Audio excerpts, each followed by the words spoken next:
కొన్ని పుస్తకాలు చూడడం మొదలుపెట్టిన తర్వాత ఒక పుస్తకం అయితే దొరికింది. ఇంతకుముందు ఆధ్యాత్మిక శాస్త్రం అని నేను ఆల్రెడీ దీంట్లో ఒక టాపిక్ అయితే నేను ఆల్రెడీ చదివిన. అందులోనే ఒక చిన్న టాపిక్ అయితే చదువుతా, జస్ట్ అట్లా ఊరికే వినండి, మీకు కూడా అర్థమవుతుంది. పత్రిజీ గారు ఒక చిన్న విషయాన్ని డిస్కస్ చేయడం జరిగింది ఇక్కడ. అదేంటంటే చెడు చేస్తే చెడు, మంచి చేస్తే మంచి. కర్మ సిద్ధాంతం ద్వారా మనం తెలుసుకోవాల్సింది ఏమిటంటే పాపాల వల్లే మనకి రోగాలు వస్తాయి. మన పాపాల వల్లే మనకు రోగాలు వస్తాయి. చికెన్ తింటాం, మటన్ తింటాం, కడుపు చెడిపోతుంది. డాక్టర్ దగ్గరికి వెళ్తాం, కడుపు కోస్తాడు, హార్ట్ అటాక్ వస్తుంది. మన యొక్క పాప కార్యక్రమాల వల్లనే మన యొక్క శరీరం పాడవుతుంది. సో ఈ చిన్న ముచ్చట ఏంటంటే మన యొక్క శరీరాన్ని పాడు చేసుకునే కొన్ని మన యొక్క కార్యక్రమాల వల్లే మనం పాడు చేసుకుంటామని. అంటే ఇది తినొద్దు, అది తినొద్దు, అది తినాలి, ఇది తినాలి అనేది ఏం లేదు. మన యొక్క శరీరం యొక్క స్థితి పరిస్థితి అనుకూలంగా తీసుకుంటే మంచిది అని.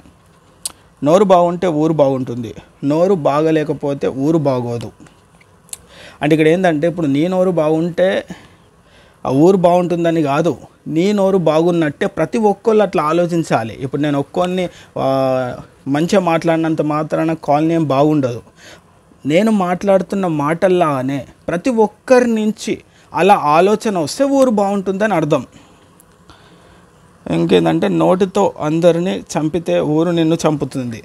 నీ యొక్క నోటితో నీ యొక్క మాటల వల్ల ఎదుటి వాళ్ళ మనసుని కావచ్చు చంపే పద్ధతిలో ఉంటే నీ యొక్క ఊరంతా నిన్ను చంపుతుంది. నోరు బాగుంటే ఊరంతా బాగుంటుంది. సేమ్ అంతే. నువ్వు ఎలాంటి మాటలు వింటావో, అలాంటి మాటలు నువ్వు మాట్లాడతావో, ఎలాంటి మాటలు నీ నోటి నుంచి వస్తాయో, ఎలాంటి మాటలు ఎదుటి వాళ్ళ యొక్క నోటి నుంచి వింటావో దానివల్ల, అంటే ఇక్కడ ఏంటంటే ఇది ఒక సింప్లిఫైజ్గా చెప్తా. అదేంటంటే నువ్వు ఎలాంటి మాటలైతే వింటావో, లేదంటే నీ యొక్క అంటే ఎలాంటి మాటలు నువ్వు వింటావో అలాంటి మాటలే నువ్వు మాట్లాడగలుగుతావు. ఇప్పుడు ఫర్ ఎగ్జాంపుల్ ఏంటంటే ఇప్పుడు ఒక అతను అంటే నేను కొన్ని మాటలు ఏదో విన్నాను అనుకో, ఆ మాటల్లో నుంచి ఒక మాట నా నోటి నుంచి బయటకు వస్తుంది. అది మంచైనా కావచ్చు, చెడైనా కావచ్చు, ఎలాంటి విషయాలైనా కావచ్చు. ఒక 10 మాటలు 10 మంది దగ్గర నేను విన్నప్పుడు ఆ 10 మాటల్లో ఒక మాట బయటకు వస్తుంది. సో ఆ మాట ఎలాంటిది అనేది నేను చూసుకోవాలి. ఏదో విన్నా అంటే అదే మాట్లాడతా అంటే ఇట్స్ నాట్ కరెక్ట్ కదా, అది కరెక్ట్ కాదు. ఎదుటి వాళ్ళు మంచోళ్ళు అయితే వింటారు, లేదంటే చెడ్డోళ్ళు అయితే ఇక వాళ్ళు కూడా 4 రకాల బూతులు మాట్లాడి వెళ్ళిపోతారు. సో మనం ఏం వింటున్నాం అనేది మనం చూసుకోవాలి.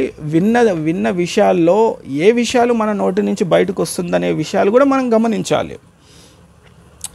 ఇంకా పిచ్చిగా మాట్లాడతాం, అనవసరంగా కోడిని, మేకల్ని, చేపలని చంపుతాం, చేపలని హింస చదువుతాం. రైట్. ఇప్పుడు ఈ విషయం ఏంటంటే ఇప్పుడు జస్ట్ ఇక్కడ టాపిక్ చాలా సింపుల్గా ఉంది. చెడు చేస్తే చెడు, మంచి చేస్తే మంచి. దీన్ని నాకు అర్థమైన విషయంలో చెప్తా.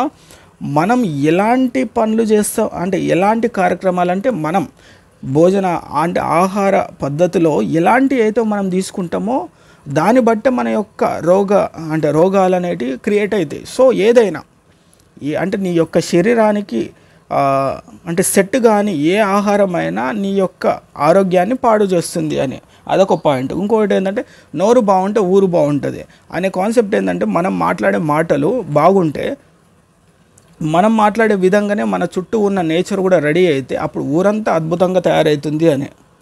ఇంకోటి ఏంటంటే నీ నోటి నుంచి వచ్చే ఏ మాట అయినా ఎదుటి వాళ్ళ మనసుని చంపే విధంగా ఉంటే ఏదో ఒక రోజు నీ చుట్టూ ఉన్న మనుషులు నిన్ను చంపే విధంగా తయారవుతారు అని. అంటే చంపడం కత్తులతో కాదు, గొంతు కోసుడు కాదు, మానసికంగా అన్నమాట. ఇప్పుడు ఎదుటి వాళ్ళని మనం ముట్టుకోకుండానే వాళ్ళ యొక్క మనసుని మనం గాయం చేయడానికి అద్భుతమైన ఆయుధం మన నోటి నుంచి వచ్చే ఒక మాట అనుకోవచ్చు. మన మాటల వల్లే వాళ్ళ మనసు గాయపడే విధంగా కూడా ఉంటుంది ఈ రోజుల్లో. సో అలాంటి మాటలు నువ్వు ఎదుటి వాళ్ళని ఇబ్బంది పెట్టి వాళ్ళ యొక్క మనసుని నువ్వు చంపగలిగితే నీ చుట్టూ ఉన్న వాళ్ళు కూడా ఏదో ఒక రోజు నీ యొక్క మనసుని కూడా చంపేస్తున్నారు అని ఒక అర్థం.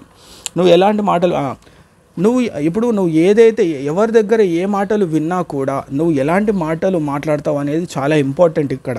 ఎందుకంటే ఇప్పుడు నువ్వు 100 మాటలు విన్న తర్వాత ఇప్పుడు నా ముందు ఒక మంచి వ్యక్తి ఉన్నాడు అనుకో, నేను వేరే వాళ్ళ దగ్గర ఏది పడితే అది విన్నాను అనుకో, ఆ విన్న మాటలు ఒక మంచి వాడి దగ్గర నేను చెప్తే ఆ మంచివాడిని కూడా పాడు చేసినట్టు అవుతా. సో నువ్వు ఏ మాటలైనా విను, బట్ నువ్వు మాట్లాడేటప్పుడు ఆలోచించి మాట్లాడు. ఎంత అవసరమో అంత మాట్లాడు, ఎంత నిజం ఉందో అని తెలుసుకొని మాట్లాడు.